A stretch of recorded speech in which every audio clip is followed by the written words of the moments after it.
So this is a story by a lady by the name of Amy Honmeyer. Her 15-year-old boy was diagnosed with lymphoblastic leukemia, went into the hospital, actually started chemotherapy for it. Which is blood cancer. So the treatment for blood cancer is chemotherapy, which he started. The side effect of chemotherapy is suppressing the immune system. And unfortunately, he didn't realize it, but he didn't realize it immediately, but he developed a fungus flesh-eating infection in his lung and went into the hospital in June of 2024. And he got worse and got worse and got worse to the point where the only way that they could control this infection was to actually remove his left lung, which they did. So this is a 15-year-old boy. He is without his left lung. He only has a right lung.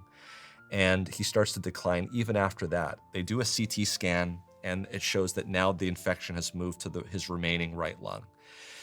They have a family conference, and the doctors, have done everything they possibly can, and they say, look, he's getting worse. Obviously we can't take the right lung out.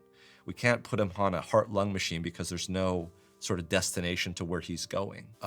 We recommend not intubating him and making him what they call DNR, do not resuscitate. So they're like, wow, they were not expecting this coming. So they have a big conference. They call in help to, like, how do you explain to a 15-year-old boy that you're dying? So they ask the doctors, how much time does he have? They say 2 days. So in this situation, they ask this boy, okay, you're gonna die. What do you want to do with your life in the next 2 days?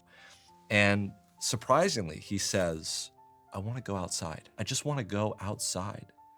This guy grew up probably on a farm or something, and he spent his time outside. So he wants to go outside. So you know how, I don't know if you know this, but like if you're a nurse or you're a doctor and you've done everything you can, and you're just completely horrified at the fact that this 15-year-old is going to die, and he has one request, you're going to move heaven and earth to fulfill that one request.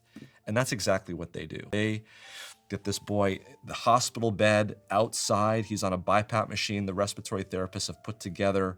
So this guy is outside, and they're not putting him outside to get better. This is his dying wish.